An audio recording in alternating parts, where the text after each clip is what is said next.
Hi friends. सो आज हमारा last topic है इस सब्जेक्ट में जिसका नाम है इरिगेशन इंजीनियरिंग। सो आज डिफरेंट टॉपिक से जो प्रीवियस ईयर्स में क्वेश्चन पूछे गए हैं वो मैंने काउंट किए हैं। So let's get started from our first question. which when a river start meandering the sediment carrying capacity। So meandering river अगर हम देखते हैं, सो मेंडरिंग रिवर क्या होती है, इस तरीके की होती है एक meandering river, this. So meandering river जब स्टार्ट होनी होती है तो इनिशियली ये कोई जो वाटर का वे होता है वो ऐसे होता है। सो सिल्टिंग एंड स्कोरिंग होते होते ये हमारा मेंडरिंग में चेंज हो जाता है। सो क्वेश्चन क्या बोल रहा है कि सेडिमेंट कैरिंग कैपेसिटी मेंडरिंग में फर्स्ट डिक्रीज, पहले तो डिक्रीज होती है एंड अल्टीमेटली इंक्रीज होती है। Okay, so next question. River training work for primary purpose of flood control. So flood control के लिए river training work is high water training work. if we talk about mean water training, so mean water training हमारा sediment load के लिए होता है, sediment load। and low water training is for depth, all right, depth। next question। if L is the length between the abutment, the minimum length of the upstream part of the guide bank is। So minimum length की बात कर रहा है। So minimum length is 1.1 times the L as a length of the abutment. और अगर हमसे length of the guide bank पूछ लेगा in on downstream side, so length of guide bank downstream side में पूछ लेगा। ये तो अपस्ट्रीम साइड में था क्वेश्चन में, down stream side. So it is 0.1 L to 0.25 L। Next question। Spurs are least effective in। So spurs हमारा जो होता है, it is used to train the river and it is least effective in confining the flood water of alluvial rivers within reasonable waterway। So option D इसमें होता है। सो स्पर्स का हम कहाँ यूज़ करते हैं, as I said training of a river, and ये induce करता है slow current with the object of silting up the area in the विंड सिटी। ओके, ये प्रोटेक्ट करता है guide bank, protecting the guide bank, इसमें इसका काम होता है। ट्रेनिंग ऑफ द रिवर होता है, channel improvement. So least effective is option D. Next question.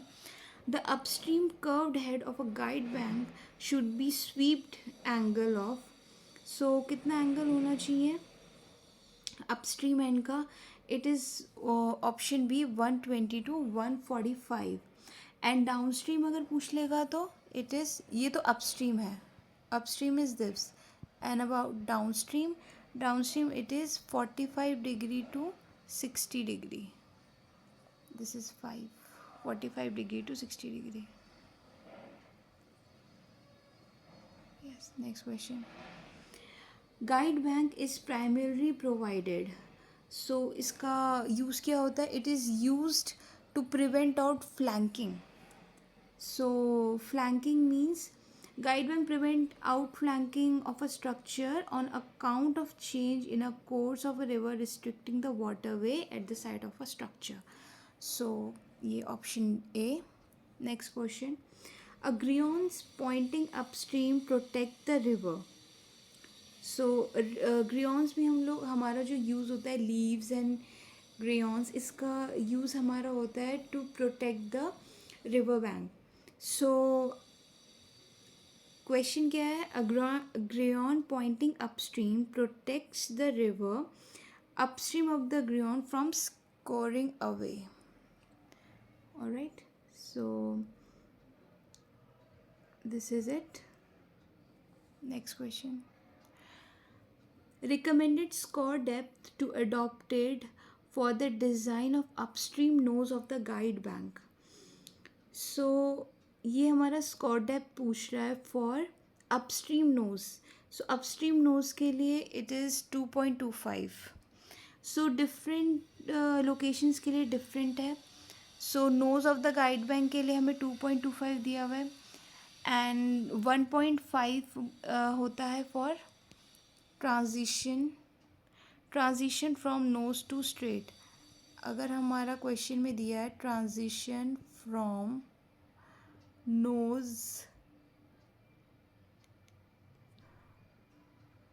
nose to straight, then it is 1.5 times r. Okay and straight, अगर straight पूछेगा सीधा straight reach then it is 1.25 r. ये depth की value है. Next question. Bed load of a river is denied entering into the canal by constructing.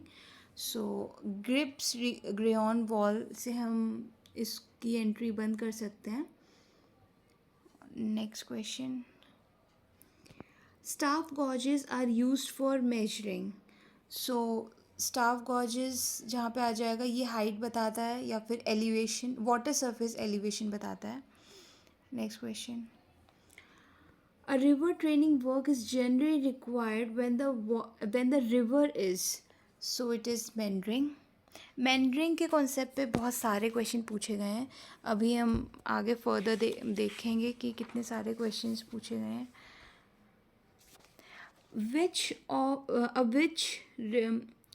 A river which does not have any base flow contribution is. So intermittent river में base flow होता है, perennial river में होता है. So इसका answer तो D हो जाएगा, none of the above. So ऐसी कौन सी रिवर होती है जो base flow नहीं लेती है? It is known as ephemeral river stream. ephemeral stream. So इसमें नो बेस फ्लो एंड ये शॉर्ट टाइम के लिए फ्लो करती है. Flow for short period. Alright.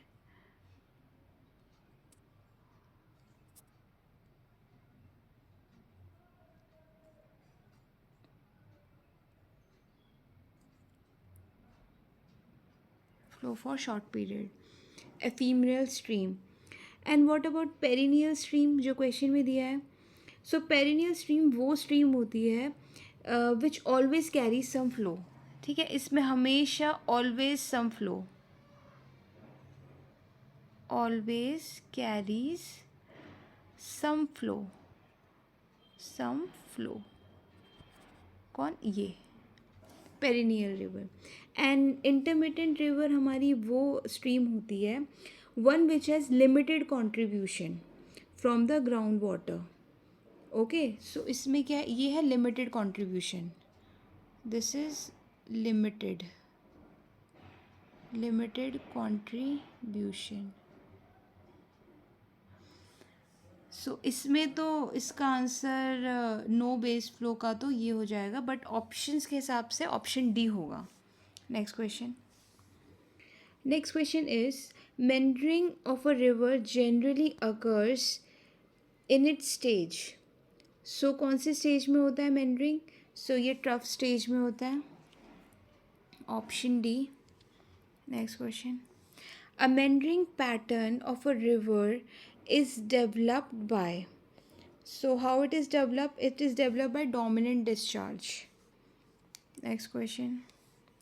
River training work for depth. Depth is achieved by groynes and bandalling. अगर हम depth की बात कर रहे हैं, सो रिवर ट्रेनिंग वर्क हमारा गाइड बैंक आता है, ग्रियॉन्स, लीव्स डिफरेंट टाइप के होते हैं. बट अगर हम डेप्थ की बात कर रहे हैं तो it is groynes and bandalling. Next question. To maintain neither drawdown nor heading up of the water to take place in a canal, the following type of fall is preferred. So ना it is neither draw down nor heading up. So ये Sarda type fall होती है. And हमने last previous जो हमारी class थी उसमें हमने देखा था शारदा फॉल हमारा 14 क्यूमिक डिस्चार्ज के लिए यूज़ होता है अगर उससे ज़्यादा हो तो. Next question is alluvial river has dominant discharge. So dominant discharge से पता चल गया ये मेंड्रिंग रिवर की बात कर रहा है. So dominant discharge हमें दे दिया है QD. Suppose dominant discharge is 1600 meter cube per second. Bed slope is given 1. ये mix हो गया. Bed slope is given 1 in 5000. Approximate value of Mendring belt we have to find out. So अब इसमें दो चीज़ें होती हैं. एक तो मेंडरिंग लेंथ होती है और एक मेंडरिंग विड्थ होती है. मेंडरिंग विड्थ को ही मेंडरिंग बेल्ट हम लोग बोलते हैं.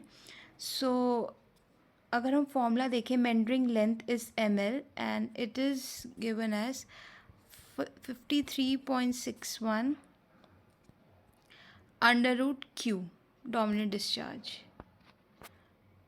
All right, and meandering width or meandering belt is 153.42 under root q dominant discharge. यहाँ पे ये स्पेस नहीं हो रहा है तो मैं क्यू डी नहीं लिख पा रही हूँ. So it is Q D. Alright, it is Q D. So question में हमें मेंडरिंग बेल्ट निकालनी है. So M B is 153.42 under root discharge दे रखा है 1600. सो इसको फर्दर सॉल्व करेंगे हम लोग तो आंसर आ जाएगा 6.14 kilometres which is approximately equal to 6. So option C is the answer. Next question. Next question is at a certain point in a floor of a weir, the uplift pressure head due to seepage is 3.75 meter. The relative density of a concrete is 2.5. The minimum thickness हमें निकालनी है. So it's very easy. हमने previous classes में thickness का formula देखा है. Thickness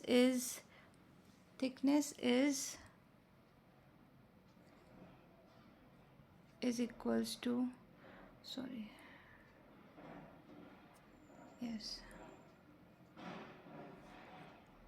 thickness is h upon g minus 1. h हमें दे रखा है head 3.75 and g is 2.5 minus 1. If we solve this, answer is 2.5.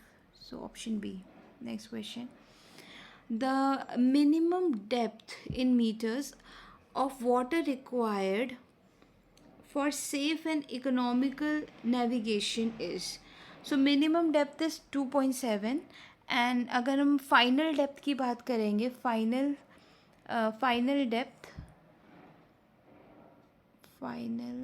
depth it is 3.75. So question को ठीक से पढ़ना है कि क्या पूछा है. मिनिमम पूछा है तो इट इज़ 2.7, फाइनल पूछा है तो 3.75. Now next, which of the following spillway gates can not be seen from a distance when lowered. So ये कौन से गेट्स होते हैं जो नहीं देख पाते हम लोग. What are these gates? These gates are USBR drum gates. Option B. So ये factual question है. ये CIL MT 2017 में पूछा गया है. Coal India. So it's important. Next question. River training work is generally required. So अभी हमने previous देखा था एक question. Meandering river होती है. Next question. Earthen embankment built on each side of the river some distance away from its bank to control flood. So what is it called? It is called dike. So अगर flood control करना है तो हम dikes use करते हैं. Okay, spurs भी हम use करते हैं. spurs हम लोग कहाँ यूज़ करते हैं? spurs is used for suspended control, suspended load के लिए. सस्पेंडेड लोड्स के लिए, सस्पेंडेड लोड को अगर कंट्रोल करना है we use spur, and for flood control we use dyke. तो क्वेश्चन में कंट्रोल फ्लड पूछा है तो हम डाइक्स यूज़ करेंगे। Next question, the process of making unfertile barren land as a fertile barren land.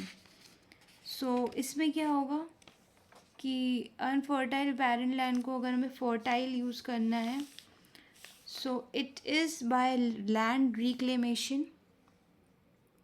Land reclamation is a reclamation of the land, land cultivable हम लोग इसका यूज़ करते हैं, एंड जब अनकल्टिवेबल हो जाती है land due to the effect of waterlogging, so land reclamation से हम इसको फर्टाइल बनाते हैं। Next question, the best method of reclaiming alkaline soil, so it is done by addition of gypsum to the soil and leaching, option B.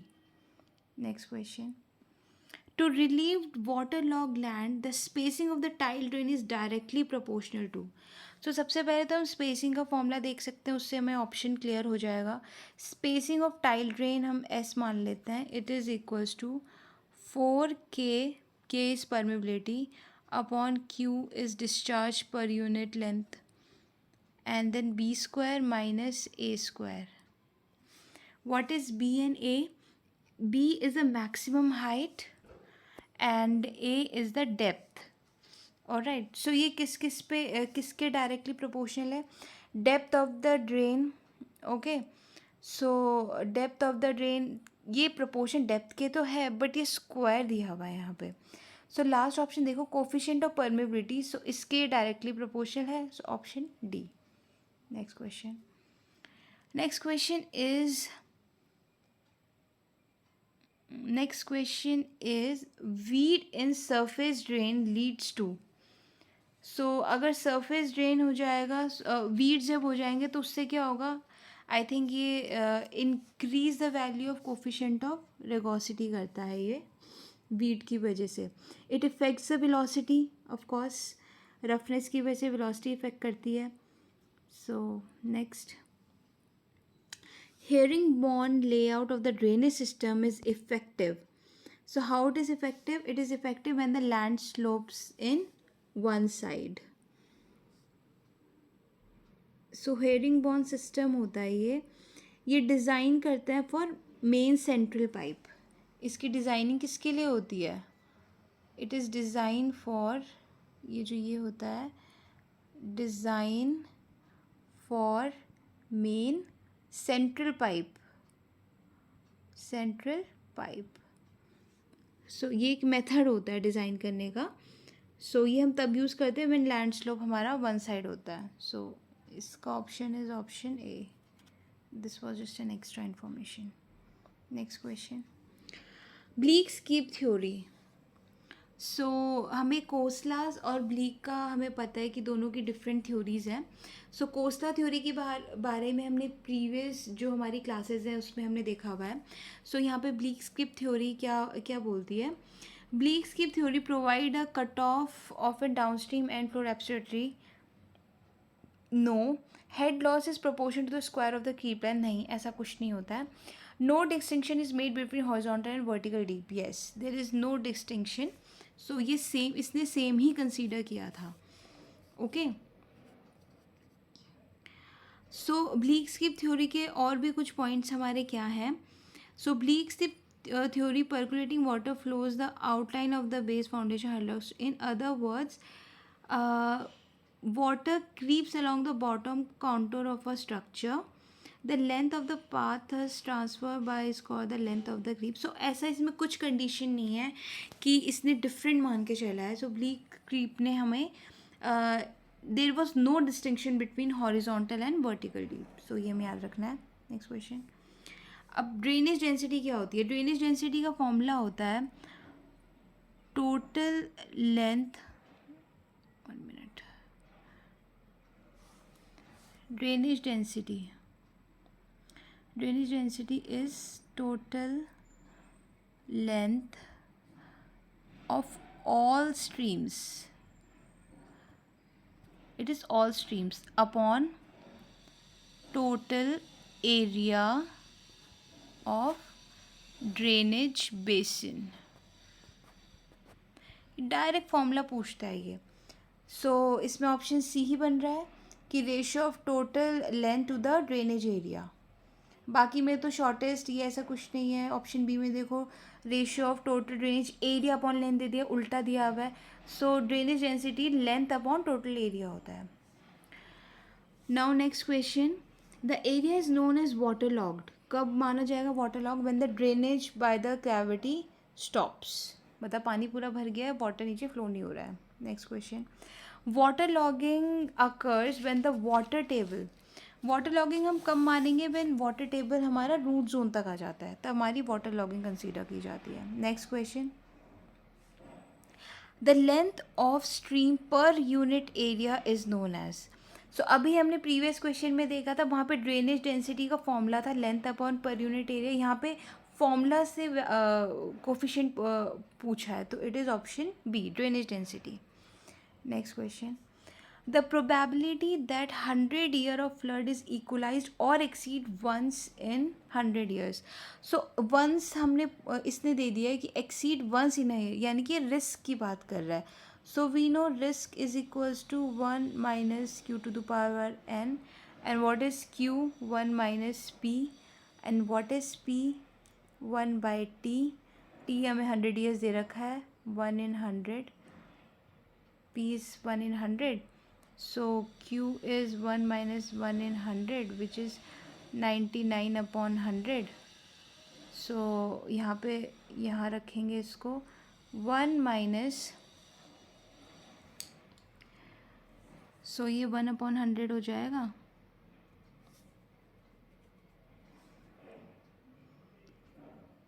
q की power n, right.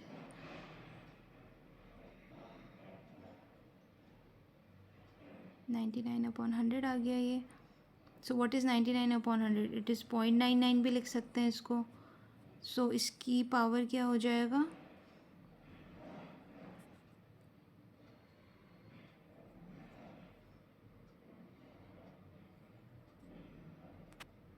की power 100. सो इसको जब हम सॉल्व करेंगे, answer is B.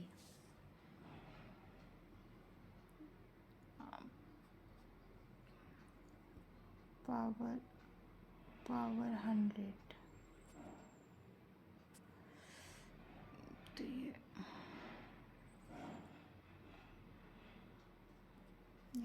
Next question. Acidic soil are reclaimed by, so it can be reclaimed by using, this is option A, this is option B. So it is reclaimed by using limestone in the soil amendment. So alkaline soil कब होगा हमारा?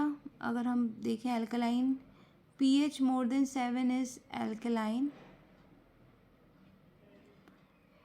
and pH less than 7 is acidic. ये तो पता ही है. Next question. Sand drains are proposed for the construction of an embankment over a highly compressible clay layer for a railway line. Identify the incorrect statement pertaining to it. So इसमें incorrect statement हमें निकालनी है. So first statement, post construction settlement is greatly reduced. ये तो सही है. Sand drain installed in a clay accelerate the consolidation. Yes, that is true. Clay की वजह से कंसोलिडेशन इंक्रीज होता है. Sand drains have inability to control the secondary compression. यह सेकेंडरी कंप्रेशन तो नहीं होता है इससे. So it is true. Consolidation is due to vertical drainage rather than horizontal drainage. It is false statement. ये incorrect statement है.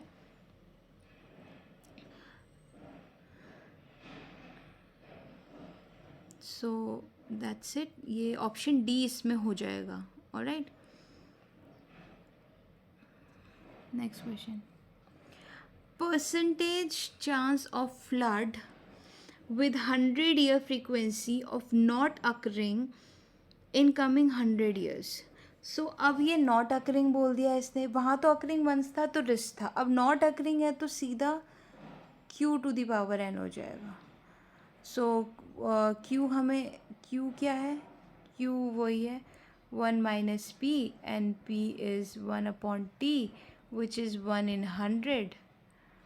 So that's it. Q हमारा फिर आ जाएगा 0.99. So Q हम लिखेंगे 1 minus 1 upon 100, which is 99 upon 100, which is 0.99. So 0.99 to the power 100. तो option A. सो इसको learn कर लो, क्योंकि मोस्टली अब कैलकुलेटर तो यूज़ नहीं करते हैं. सो जो स्टैंडर्ड केसेस हैं like for 100 years, it's better we learn it. So not occurring के लिए 36.6%. Next question. Water log soil are retain infertile because. Why it is infertile? Lack of variation, yes. Reduce soil temperature, नहीं. Weed growth, नहीं. Enhance soil, ऐसा कुछ नहीं है. So option A is the right answer. Water logging हमारा हो जाता है. Next question.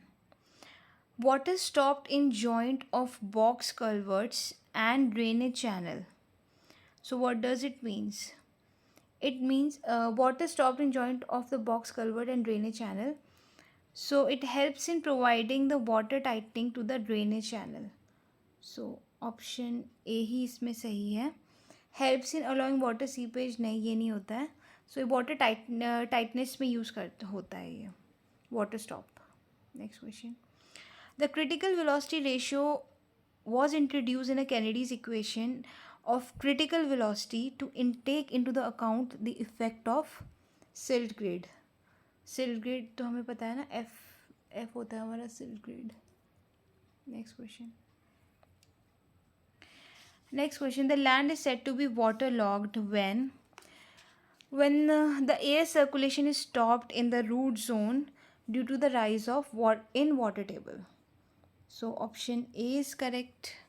जब हमारा एयर ही सर्कुलेशन बंद हो जाएगा तो वाटर लॉगिंग तो होगी. Now the next question.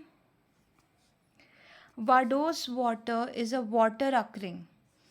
So what is a vadose water? So it is a water occurring in the zone of aeration. Next question. Sarda type fall जिसका width B है of a trapezoidal crest is given by. So it is given by, ये standard formula है, option C. B is equals to 0.5 under root H by H plus D. Okay. Next question. Relationship between the height D of the crust above the downstream bed and the crust top B width. So क्या relation आता है इसमें? अभी हमने previous question में देखा था 0.55 H plus D. सो यहाँ पे एच हाइट तो है नहीं, ए की हाइट दी हुई है. सो इसमें ऑप्शन बी हो जाएगा. Next question. What is effective storage of flood control reservoir? So flood control reservoir हमारा होता है useful storage plus surcharge minus valley storage. No, what is a valley storage? Valley storage वो storage होता है जो हमारा पहले से ही वाटर, कोई भी डैम कंस्ट्रक्शन साइट होगी वहाँ पे पहले से ही जो वाटर स्टोर्ड होगा, that is known as valley storage. तो उसको रिमूव करने के बाद जो हमारा इफेक्टिव जो स्टोरेज बनता है, that is known as the effective storage. Next question is when the outflow from the storage reservoir is uncontrolled and is freely operating spillway, the peak of outflow hydrograph occurs at. So where it occurs, ये हमने एक previous, ये repeat हुआ question है, हमने previous class में भी देखा था. It occurs at the intersection of inflow and outflow of the hydrograph. मैंने जानबूझ के कुछ ऐसे क्वेश्चन लिए हैं जो हमने ऑलरेडी प्रीवियस क्लास में किए हुए हैं, सो दैट हमें याद रहे कि ओके हमने किया हुआ क्वेश्चन है एंड हमारा रिवीजन भी हो जाए. सो इसीलिए इस वाली क्लास में डिफरेंट टॉपिक से क्वेश्चन है, सो कुछ रिपीट भी हुए हैं. Now the next question is which type of spillway is used where a temporary or a small storage above a crust is required. So हम small storage या temporary storage की बात कर रहे हैं, so it is a barrage type. Barrage type में हमने देखा था it is low low grade pay इसमें लार्ज गेट्स लगे होते हैं बैराज में. So next question is currently the most commonly used form of vertical lift gate on a spillway crust. So most effective तो हमारा fixed wheel gate है जो हम यूज़ कर रहे हैं. So that's it. सो आज हमारा इरिगेशन इंजीनियरिंग पूरा कंप्लीट हो चुका है. आई होप आपको ये सीरीज़ देख के कुछ हेल्प होगी, क्योंकि ये प्रीवियस ईयर्स के स्टेट एग्ज़ाम्स में डिफरेंट ऑल एग्ज़ाम्स में पूछे गए क्वेश्चंस हैं. So thank you so much.